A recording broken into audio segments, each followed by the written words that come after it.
Coming up on Theater Talk. Let's talk about the front page for a moment. It's about the newspaper business. So it's entirely possible that many people... Talk about dated. Many people going to see the front page will have no idea what a newspaper is. Yeah, when they call out "Get me rewrites," it's like no one's going to answer.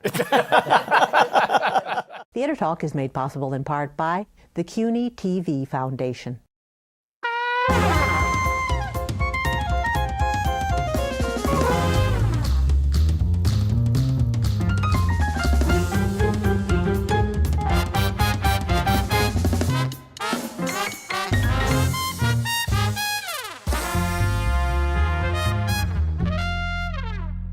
From New York City, this is Theater Talk. I'm Susan Haskins. And I'm Michael Riedel of the New York Post. Michael, we are beginning our 20th year on PBS in New York, and now, of course, we are across the USA. So, very exciting news. Very exciting news. Where's the cake? Forgot it. Please introduce our kid. All right, so we've got a brand new theater season coming up. The shows include Les Liaisons Dangereuses, Falsettos, Cats, Miss Saigon. Welcome to Theater Talk 1991. Here we are, and here to discuss all these exciting new shows, Patrick Pacheco from artinfo.com. Michael Musto from The Village Voice. I'm back. Yay. He's back. He's got a hair. And I've got bras on my glasses. Got a fabulous piece in The Voice about hanging out backstage with Madonna before she was famous. She was pre-Madonna. She was pre-Madonna. And Jesse Green from New York Magazine. Welcome to Theater Talk. All right, Patrick. Yes. Falsettos, Cats, Les Liaisons Dangereuses, Miss Saigon. I mean, do they do anything new on Broadway anymore, or are we going to live in revival land for the rest of our truncated careers? Well, you're going to see before the end of the season probably about 10 new musicals open up. But obviously, these have the money, these have the financing, and they think they can recoup on them. They could certainly do it with something like The Front Page, which has an all-star cast with Nathan Lane and John Slattery and John Goodman. Rose Sherry, Renee Scott. I think that's a slam dunk in terms of its commercial appeal. Something like Falsetto is going to be interesting to see how it compares in terms of the climate that it opened in 1992. Right. Won a number When of people were Tony dying Awards. of AIDS. When people were dying of AIDS in that climate, and this long before gay marriage was obviously a reality, and now coming back. And it is a 2016. beautiful snapshot of that period. Do you think it'll be dated, though, or...? Well, dated in the way that an old show is dated, but you're looking to an old show to bring back the memory of that era, and it's about a guy, his lover, the kid, the shrink, and the ex-wife. Right, and the guy dying of AIDS. But I'm actually excited about some of the new musicals coming. Natasha, Pierre, and the Great Comet. That was off-Broadway, we saw that. Is a musical of War and Peace, basically, or a section of it. The first time I saw it, it came with dinner. Second time was hors d'oeuvres. Now it becomes pumpkins. But you get Josh Groban. You get vodka. Well, but I sort of am, I know they've done it because Josh Groban is the star, but I'm sorry that they're losing Dave Malloy, who not only wrote the musical but played Pierre, and seems far more appropriate for the role than Dave Josh Malloy sells Groban. 0 tickets. 0. I understand that. That's how it works on Broadway, Susan. So I've been If told. you don't get the dinner, you have to have a star. That's it. Jesse, let's talk about the front page for a moment, because it's a very funny play. We don't have many comedies on Broadway anymore. It's got a $9 million advance, and it's about the newspaper business. So it's entirely possible that many people... Talk about dated. Many people going to see the front page will have no idea what a newspaper is.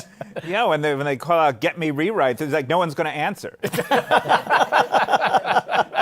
It's a play about Stop the newspapers. presses. It's going to start with Nathan Lane telling the audience, first let me tell you what a comedy is. Then let me explain what a newspaper was. But it's a great American comedy. Yes, and it feeds into a nostalgia that we are all currently feeling for our jobs, and it's considered one of the best crafted American comedies of all time. But the irony is, it's a comedy about the newspaper business, but there are no critics left at newspapers to review it, so it's going to open up and be reviewed by your magazine, and that's pretty much it, I think. I think the New York Times still has some reviewers. Yeah. Patrick, Yes. Les Liaisons Dangereuses. I worked as a little kid on the original production by Chris Hampton. It's based on you. Yeah. With Alan Rickman, who was great, Right. Lindsay Duncan. Liev Schreiber, I think, is one of the great American stage actors. He should Arguably. smolder in this, don't you think? Yeah, arguably one of the great American actors, stage actors, absolutely. And of course, he's gotten currency in film and television now, and I think he'll bring that in terms of the box office to this play. It's done a lot. I think this is maybe the third production in the last 20 or 30 years, at least. It's the third Broadway production. Yeah, and it's just one of those plays that actors want to be in and directors want to And this time Janet McTeer is playing the female role. All right. Yeah. She was the male Petruchio in Taming of the Shrew. Oh, right. But yeah, I love a play about rich, jaded aristocrats destroying lives. I think it's fun. Of course, the movie with Glenn Close and John Malkovich was a classic. About The revival with there were Laura actually Linney two. wasn't so hot, the last one. No. It's interesting now, we had Christopher Hampton on, and he said that the play changes with the era. And he said, you know, back when it first opened, the kind of debauched sex that they're doing was during the AIDS epidemic. He said now it's about the 1%. Yeah. It's about how the 1% behave in debauched ways. Yeah. Well, a playwright, has a motive in saying that his play is new in every new era because he wants to have it produced. But, the revivals that you were bemoaning, and rightly so in some cases. There's also, did you mention the Cherry Orchard? I mean, that's 1904. Please, have we not gotten beyond that? But it's a symptom of the fall. As I think you said, there are a lot of new things happening on Broadway, but they're almost all in the spring. It's become a strangely bifurcated season. So you get all the revivals up front, all the new stuff in the spring. The new stuff, because they open in the springs hoping to grab the Tony Awards. Right. Because they don't have the built-in names that the revivals presumably do. And But there's speaking of two- Cherry Orchard, Stephen Karam, who wrote The Humans, the best play Yes. Tony winner, has adapted it, and it's updated. People are already buzzing. There are lines like lipstick on a pig and things that were not in the original text. It was makes lipstick sense. on a wild boar in the original text. Exactly. One thing I'm interested in, a couple of the new musicals, Dear Evan Hansen, Patrick, got very good reviews off Broadway. And it's excellent. Ben Platt, people thought Right. he was a shoo-in for the Tony Award, but we have Groundhog Day coming now from London, which got rave reviews, and everyone's saying how good Andy Carl is. So do we have a really intense Tony race shaping up here between Ben Platt and Andy Carl? And you probably will get even more other performances that will make it even more of a race. So you never know what's going to open. This is pretty early in the season. Christian Boyle has 2 shows. Yeah, exactly. So, And 2 Tonys. and who knows what's going to happen between that? But he's excellent in this, and it's a very good musical. I saw it at Second Stage when it was off Broadway. Well, what's it about, Michael? Dear Evan Hansen, did you see it? I love a suicide musical. Teen suicide musical, right? I didn't see it, actually, so maybe Patrick can Yeah, what's it explain. about? Well, it's actually about a young man who is something of a nerd who writes letters to himself at the behest of his psychiatrist and his single mother. And it's just this letter that he writes to himself is discovered on the body of this suicide that opens the musical. And it's taken. Your descriptions.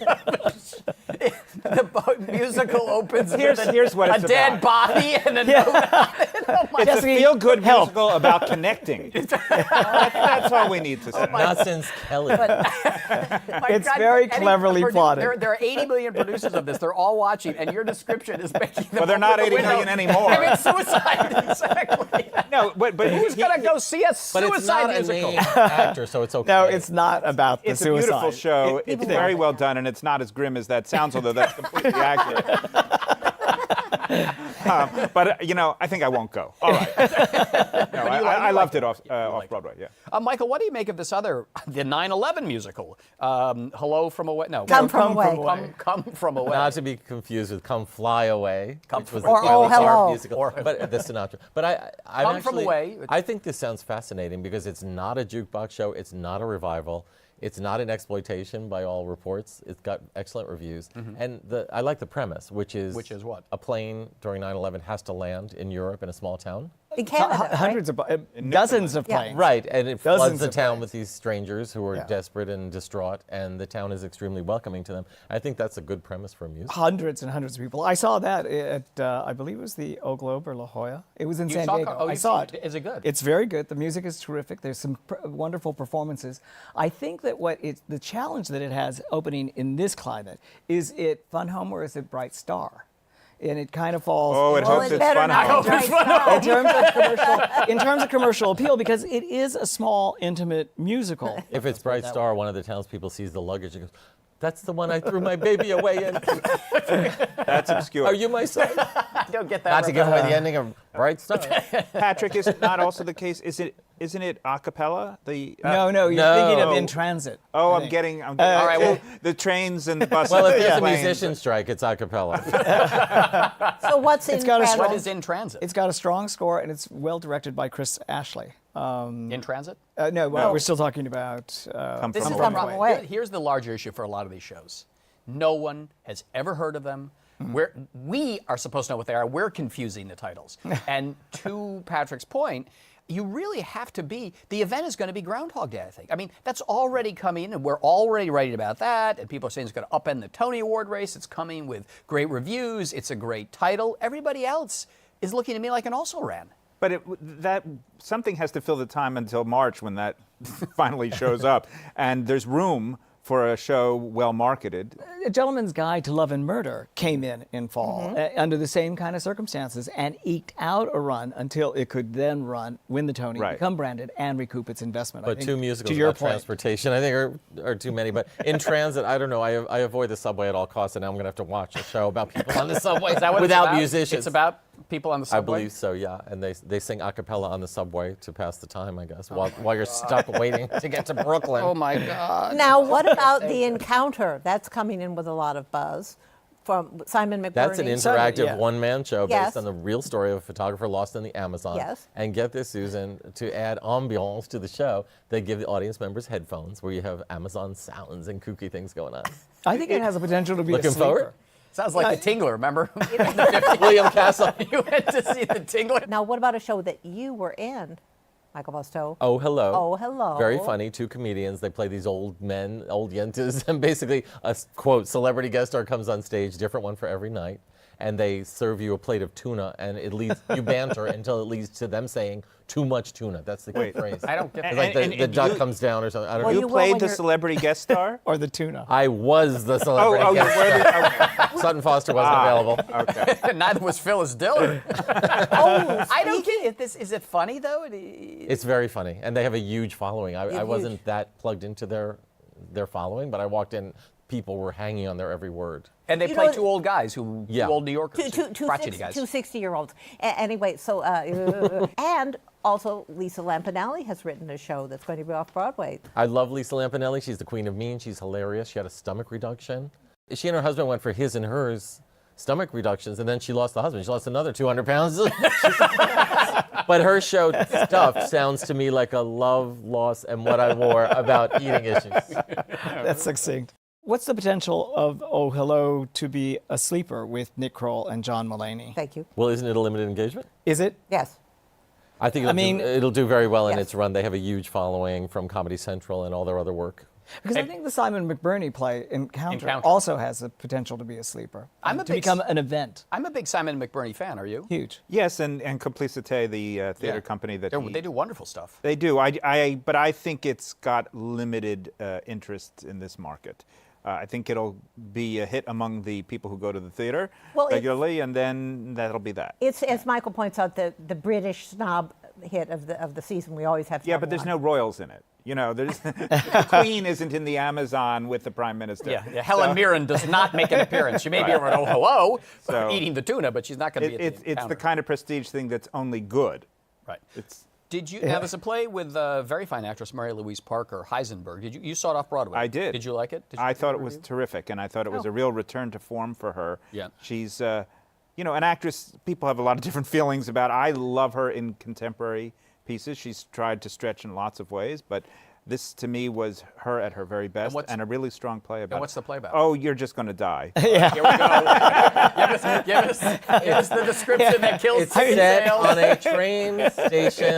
We have 3 shows about transportation. Well, it isn't set at a train. I mean, it's about an unexpected relationship between a kooky young woman and an older British shopkeeper, and there's a kind of a physics-related superstructure that I'm not going to bother you with. The title, there we go. Is it brainy? It's It's It sounds brainy like if you want it to be, but if you don't want to do the brainy, there's a real solid sounds like person-to-person play Doesn't in she it. kiss Yeah. him on a train station? It has yes, but then it goes to other places. It And doesn't it's stay written in by the the author of Curious Incident. Yes, Yeah. and Oh. it has a lot of the Oh, we like that. magical and emotional feeling of that other. It sounds a little bit like Proof to me, and she was wonderful. It has a bit of proof and a bit of Copenhagen in it, right? and a bit of Copenhagen. It's like take the very best things from all of your favorite prestige plays of the last 20 years, put them together with her, and I think you've got a pretty good chance. Patrick, A Bronx Tale, a musical based on the Chaz Palminteri Co-directed one-man show by years ago. Jerry Zaks and Robert De Niro, I think, right? That's right. I hear more Jerry Zaks than Robert De Niro. Yeah, I think so. But it also has a score by Alan Menken, who's no slouch. Yeah, So very I good. think that that's going to carry it pretty far. And I think that it has the potential, certainly, to draw an audience. And it's also got the mob connection that made Jersey Boy such a hit. Sopranos. It's got the soprano angle as well. I'm not crazy about the idea of musicalizing every movie ever made, but I like the idea of non-kitschy, non-obvious films like A Bronx Tale or Groundhog Day. I think those are good movies that could make interesting musicals, and apparently have done so. Now, funnily enough about Groundhog Day, despite the rave reviews, I hear from American producers who went to see it Yes. that it does not live up to those reviews and that there's quite a bit of work to be done on it. And if they don't do the work, it could be disappointing over Well, it. it's just one song. It's about, the same day over and over again, so they only got one song. The shows that don't start in New York but start in London often have that problem. And I don't know whether that's because of a real quality issue or just a perceived one. American critics think, well, they liked it, we're not going to like it, Yeah. or they better fix it to our standard. Well, the nice thing now is that there are no There American are no critics, so American they're not going to have that problem. I think they have a free walk. You think so? Probably, and I'm sure they will use the time to make improvements. Well, I got to say, I Matthew have- Warchus, the director, is very good. Yes. He's an excellent director. And the power behind, the muscle behind this musical. He is, because Scott Rudin, Right. powerful Broadway producer, pulled out of Groundhog Day because I had heard that he and Matthew Warchus were butting heads about the costs and who really was going to be in charge. and it is an expensive musical. $6.5 million. They were originally that going all? to go to. I'm sorry, Oh, what did I yeah, say? you said 16. 16. At 6.5, I'm That's right. $16.5 million for Groundhog. Yeah, Yeah. that's expensive. That is expensive, and it'll probably be more by the time it comes. I bet it'll be 18.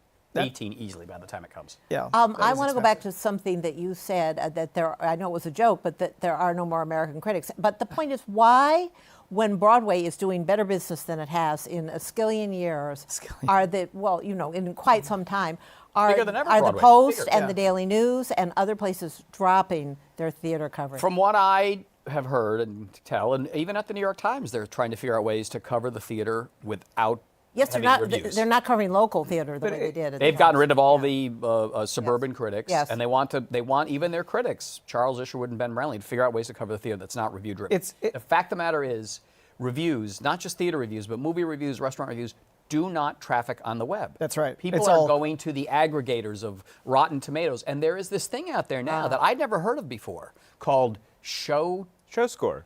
Score. Yeah. And you pay a fee to join it to post your review, and then they aggregate everybody's. Well, they do aggregate And they the aggregate critics critics separately. too. But some people From- just look at the critic's score. They don't click on the review. And that's the Right, problem. but you can buy into, anyone can buy into that for the non-critic side of it, and I'm sure that there's. Now you've got to pay to be a critic. Yeah, well, we are almost there. But you look at what does get traffic on the web, and it's not that people are not interested in theater; it's the way they're interested in it that's different. right. So they will click a lot on a video of Cynthia Erivo they singing will. a song from something From the last 5 years. from the last 5 years, thousands and thousands and thousands of hits. But the review of the same show, a couple hundred hits. So what has happened to the criticism? People they just are not interested in your opinion anymore? Not that they ever were. Nobody was ever interested, in my opinion. But it's all click driven, and it's all headlines, as you know. So the metrics are all there, so it measures how much clicks get. So if you don't get clicks on reviews, then they're going to pull back on that and devote it to something else. But anyone who cares about theater, by the time a show opens, you know everything that's right and wrong with the play, what needs to be fixed, what works. Because you've read the sites and the boards, and you've talked to people. You've read Michael but- Riedel in the New York Post. Thank you. But Jesse, you're the only real critic here. I mean, and If I count, yes. I mean, does it affect you that people? What the hell does that mean? No, my darling, you are the Yeah, let's you are put out of mouth. your cultural icon and columnist, Okay, that's Michael good. Musto. Anyway, back to you, Jesse, the real critic. And co-star of what's your TV show? Exactly. Thank you. I feel so much better now. Jesse Green, that people, I mean, you are a very intelligent person, very good writer. Your opinion is more Those schooled media- and erudite those- than you. Wait, what's your question? What is your question? No, my question is, there are such Get it things out. as critics who know more than other people. Yes. Yes, isn't that worth valid? anything? Yes, You're saying, is that anything? worth something? Yes. No. To some people, to some small number of people, including my father and his synagogue friends. Your meetings of the Drama Critics Circle must be They really speedy. I mean, there's nobody there and It no looks business to do. like a British guy's teeth. It's like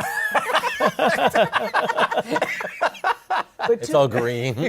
Jesse Green. To the point is that people actually want to know what they should see, what it's about, and how they can get tickets. And that's it. And this discussion is of no interest to almost anybody. The Broadway audience has changed drastically in the last 20 years. It is driven 65 to 70% now by tourists. And I don't mean tourists or out-of-towners from Connecticut and New Jersey, all over the world. 70%. These people are not reading what the critics have to say. They're not reading it. And the way producers are marketing Broadway now, they know exactly when Brazilians come to New York. Right. And they go down to Brazil and they market the hell out of their shows because they know Brazilians come to New York in, I think, March is the Brazilian month for some reason. That's when Brazilians come to New York. Not a Brazilian coming to see any of these shows has ever heard of the New York Times, New York Magazine, Jesse or Green. Michael Riedel. So It's are all Brazilians algorithms. going to go? Totally. Are Brazilians going to go to Holiday Inn, the Irving Berlin? They'll go to the Encounter to hear what the Amazon sounds like. Bring back memories of home. I came all the way to New York just to hear this. To hear some gigantic moth beating. But Holiday Inn is an interesting thing because the estate of Irving Berlin has engineered or caused to be engineered another reiteration of some of his incredible songs, this time based on the movie Holiday Inn. And like White Christmas, which was the previous one they did, that they've had quite a bit of success with turning into a holiday tradition on stage. Well, the smart thing about Holiday Inn is White Christmas can only be done around Christmas Right. time. Holiday Inn handles all the holidays. It can be done all year. if you want. So it's opening in September or early October Soon, in previews in September. It's not being pushed as a Christmas show. Right. And whether any audiences will find that amusing or interesting, I can't say. But if so, they'll have another way to They extend should it. mix it with Groundhog Day. There- Have one more holiday. No, but I just want to say one more thing, that beloved actress Sutton Foster is going to be in Sweet Charity. Well, in a Playing a hooker again. in a postage stamp Sweet Yes. Charity. It's off Broadway at the New Group. Does that theater hold more than 199 people? I don't think Not it more, does. no. Well, that'll be interesting. Well, it will be quite interesting. Joshua Bergas, who choreographed Smash and other things, is doing the choreography. She's terrific. It's She could do anything. I'm It's, totally and by looking the way, I forward. gotta say, Sweet Charity has a wonderful score by Cy It's an Coleman incredible and, score, but when she does her high Dorothy kicks, Fields. Dorothy she's Fields. going to hit someone in the audience. Also, keep your eyes open. Keep your eye out for The Band's Visit, an off-Broadway musical at the Atlantic Theater. Yeah. Music by David Yazbek. There's quite a bit Yeah. of Broadway money behind that, and I hear it's good. It's about an Egyptian police band Yeah. that some mix up at the border crossing winds up in a small Israeli settlement, and it's sort of the Arabs and the Jews coming together. In a I'm there for any David Yazbek score. I know that sounds like I'm telling a joke, but it's true. I mean, he isn't as big a name as some others, but boy, are his shows enjoyable. They're terrific. Just something that's not on the Brazilians' radar screen, Patrick, that you want to call your attention to? I think that the Richard Nelson plays about the election plays in an election year are going to be What are they extremely called? timely done. One of them is What Did You Expect? I think Tonight, that's the one that opens tonight is What Did You Expect? Is it good? It opens tonight, and it's I'll in tell you. real time. I It's- haven't seen. I'll see it tonight. It's an absolute real time. And then the second one, the third one. The third one, excuse me, actually opens on election night itself and plays out. That is going to be one presumably hell of an in real time. antsy audience sitting there on election night watching this play, and during the intermission, Right. except there isn't one, looking at 538.com. Yeah, I mean, really. Michael, He anything? makes Horton Foot look snappy. I'm joking. Othello, which is at New York Theater Workshop. I vividly remember the production I saw years ago with James Earl Jones. And Christopher Plummer. Which was magnificent. Yeah. And this is Daniel Craig and David Oyelowo, and promises to be almost as great. I hope hopefully. Daniel Craig is better this time around than he was in the Pinter play. He's what good was it? looking. Betrayal. He's Good Betrayal. looking. And his But lady, is not Rachel his Weisz, lady Rachel Weisz. Rush- is in Yes. Plenty at the Public Theater, which has a truly great-looking fall. So if you want to talk Yeah. about off-Broadway, What else is at the Public Theater? There's the new Lynn Nottage play Sweat, which is Very good play. Yeah. supposed to be fantastic and a definite Pulitzer nominee. And there's the Gabriels, all three of those plays that you were just discussing, Patrick. There's Party People, which is a fascinating look at. It sounds fascinating look at the Black Panthers and Wow. Oh. and the Black Power movement. And then Tiny Beautiful Things, based on the Cheryl Strayed book, starring Nia Vardalos. Wow. That is quite a heavy-hitting season. Yeah. And, Wow. they're developing a new Stephen Sondheim musical, too. Which Yeah. we keep hearing might happen next year. That's Paul Yeah. Well about people who can't leave, but I have no such problem. So. Now, wait. Before we go, I just wanted to say that our director, Elvin Badger, is leaving us, and he's going to leave CUNY TV for greener pastures. Goodbye, Elvin. Goodbye, Elvin. Thank you so For much. New York and we One? wish you I hope your wish you next the show best. is about movies. No critics. Good luck, Alvin. Great working with you. So long. Oh. And that's it for us. Patrick Pacheco from New York One on stage. Artinfo.com. Thank you very much. Artinfo.com. Michael Musto, a triumphant return to the Village Voice. Pretty Which in I pink. created. Pretty in pink. That is retouched. And Jesse Thank Green, God. the last Surviving. from New York Magazine. That's it for Michael Riedel and Susan Haskins. We'll see you next time on Theater Talk. Our thanks to the Friends of Theater Talk for their significant contribution to this production. Theater Talk is made possible in part by the Frederick Lowe Foundation, the Corey and Bob Dinelli Charitable Fund, the Noel Coward Foundation, Carrie J. Fries, the Dorothy Strelson Foundation, and the New York City Department of Cultural Affairs. We welcome your questions or comments for Theater Talk. Thank you